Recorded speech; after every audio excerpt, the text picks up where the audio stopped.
Thank you for watching. Before I get into the content of this video, I just wanted to say if you like what you see here, feel free to subscribe to the podcast feed or the YouTube channel here. And it'll mean a lot. It'll help support the show, help spread the word around about the show. I've been doing this for about 3 years now.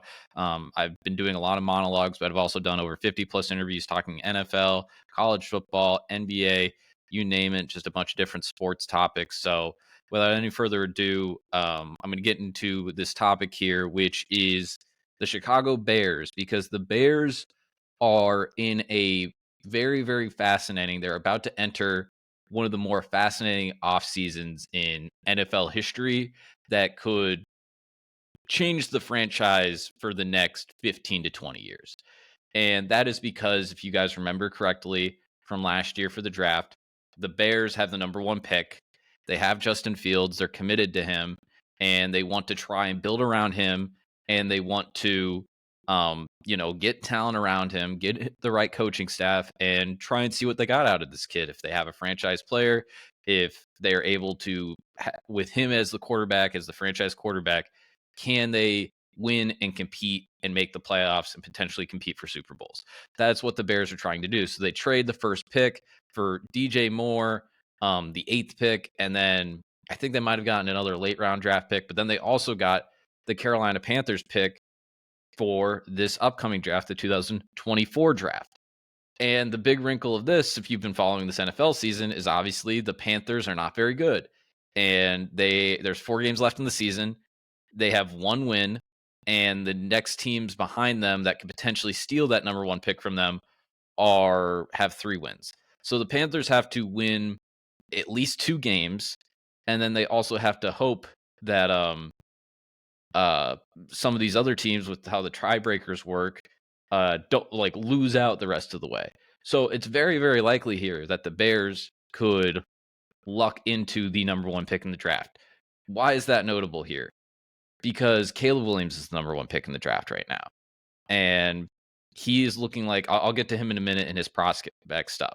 But you have this weird dilemma here if you're the Bears, where you invested in Justin Fields. You like Justin Fields. I think if you polled Bears fans and said, like, if you took out the idea of them drafting a quarterback this year, if they didn't have that Panthers pick, I think if you polled Bears fans and they said, do you have faith that Justin Fields can be a franchise quarterback going forward, I think the majority of fans would say yes. He has done everything that they've asked him to do. He has shown improvement. He's shown flashes of brilliance, and right now the Bears have won 3 out of 4 games. And if you look at the rest of the way for the Bears, they play.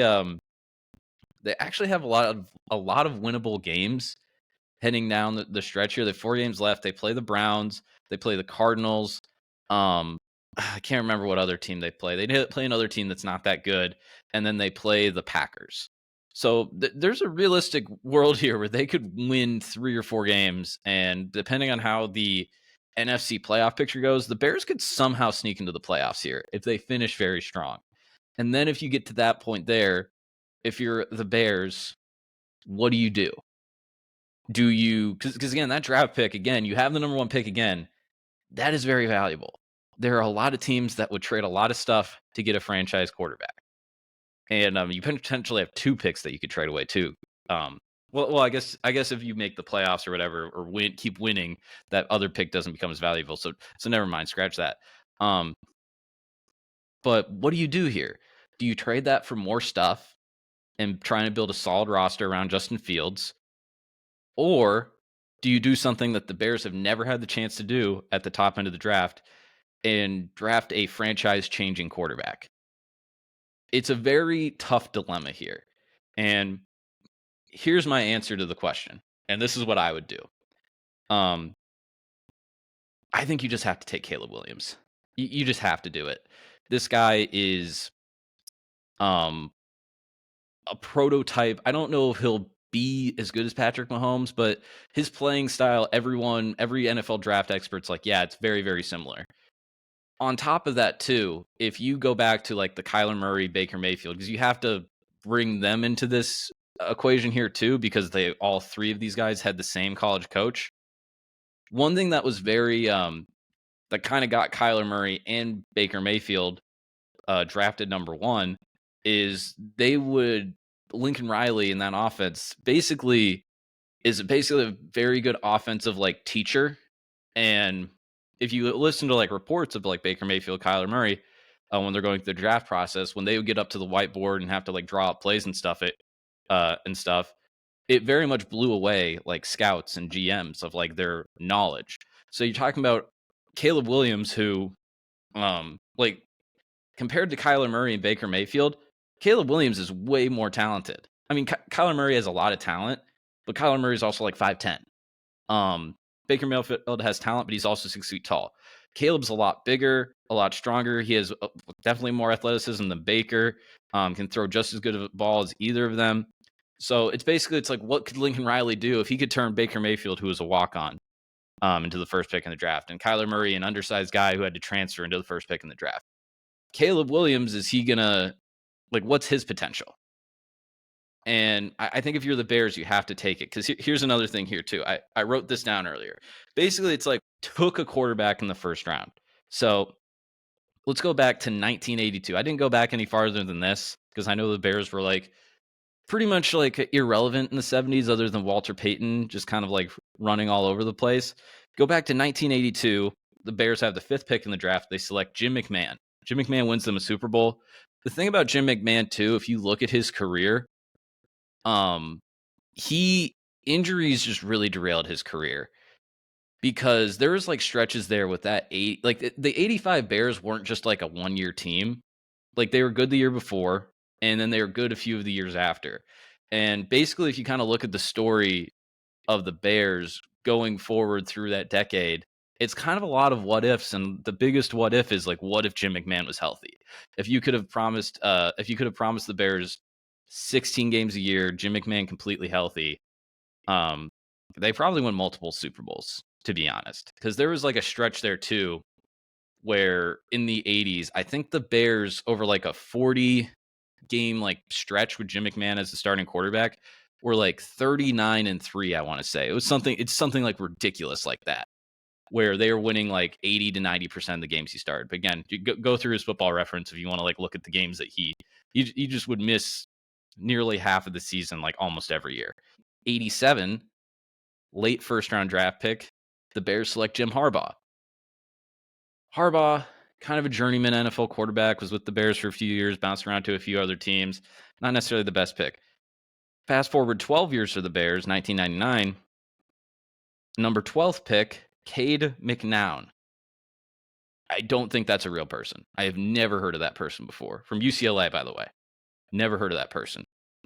He's so bad, doesn't really have much of a career. Pretty much a definition of a bust. Again, I've never heard of him. Don't know anything. Don't want to say anything personal about him. Don't know him. Couldn't pick him out of a lineup. Just know he went to UCLA, drafted to the Bears, number 12. 2003, Rex Grossman, number 22. Grossman did take them to a Super Bowl, but again, not really the type of career that you would like, you know, not like a superstar career or anything out of Rex Grossman. 2017, Mitch Trubisky, we kind of know how that turned out. And then 2021, Justin Fields at number 11. Basically, I went back and I wanted to point that stuff out. Is the times that the Bears, they either haven't been bad enough where they're consistently at like that top 2 or 3 spot, or so they really just haven't had that opportunity to try and get that franchise changing quarterback. Like they really haven't had the opportunity. Now you can go back and you can kind of like nitpick and stuff like this, and you can be like, oh, 1 year they had the 4th pick and like that was the Aaron Rodgers draft, but like also like 20 plus teams like didn't draft Aaron Rodgers, and then you also had like Grossman at that point too. And we're like around that time is like when they made the Super Bowl and then lost to Peyton Manning. So that would have been kind of like a maybe more of a head scratching pick, and maybe not as a oh my God, what are the Bears doing not drafting this person type of thing. They just haven't had this opportunity. And then last year they have the 1st pick, and then they traded away smartly, by the way, because they're going to get the 1st pick this year. I just think if you're the Bears, you can't miss this. You can't give up this opportunity, because you do not want to be the team, the franchise that trades Caleb Williams to a smarter team than you, that is able to get him into their system, is able to hire the right coach, and is able to make him the next elite quarterback that we see drafted. And another thing here too, for the people that might not like, well, is this Caleb Williams really great? If you just kind of compare him to the previous drafts that we've had, if you go back to 2023, this past draft, I'm pretty sure Caleb has taken over. Just so you're talking about products coming out of college, I'm pretty sure he's taken over Bryce Young and CJ Stroud. If you go to 2022, I believe that's the Kenny Pickett draft. He's taken number 1 there.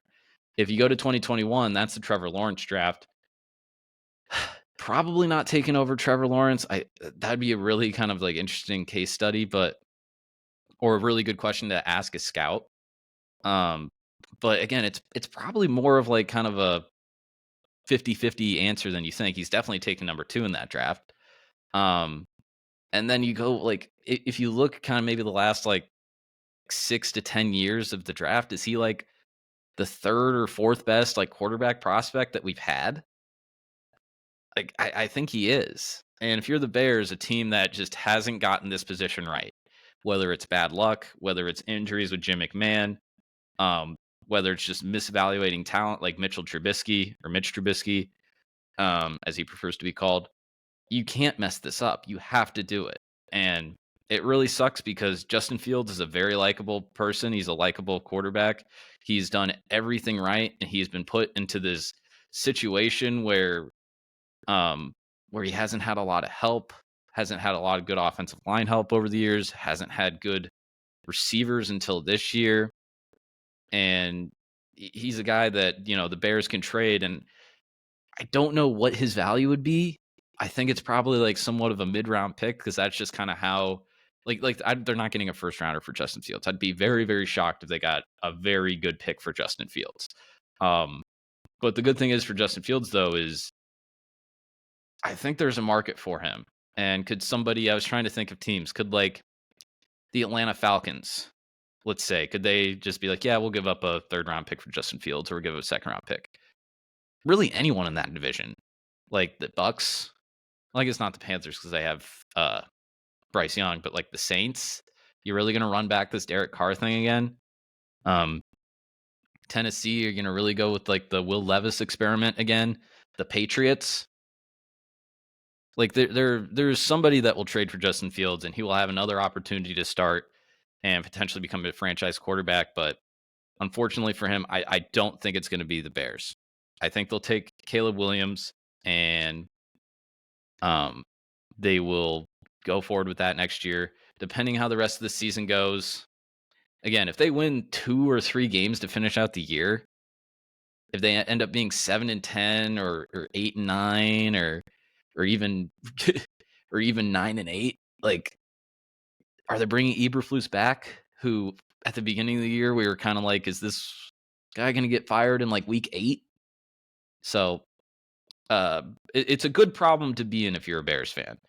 And for the Bears who have had kind of like had different kind of runs where they had this mid 2000s run with Lovey, and then you have the Cutler years, and then you have the other than that, it's been kind of a lot of like a lot of like bad runs, and you have the 80s, and then if you go pre Super Bowl area of all the Hallis stuff. So finally the Bears have some luck going their way, and let me know in the comments if you think they should keep Justin Fields or draft Caleb Williams, or what the Bears should do in this very, very interesting situation. Again, if you like this video, press that like button, press subscribe so you can help support the show, and I'll see you next time.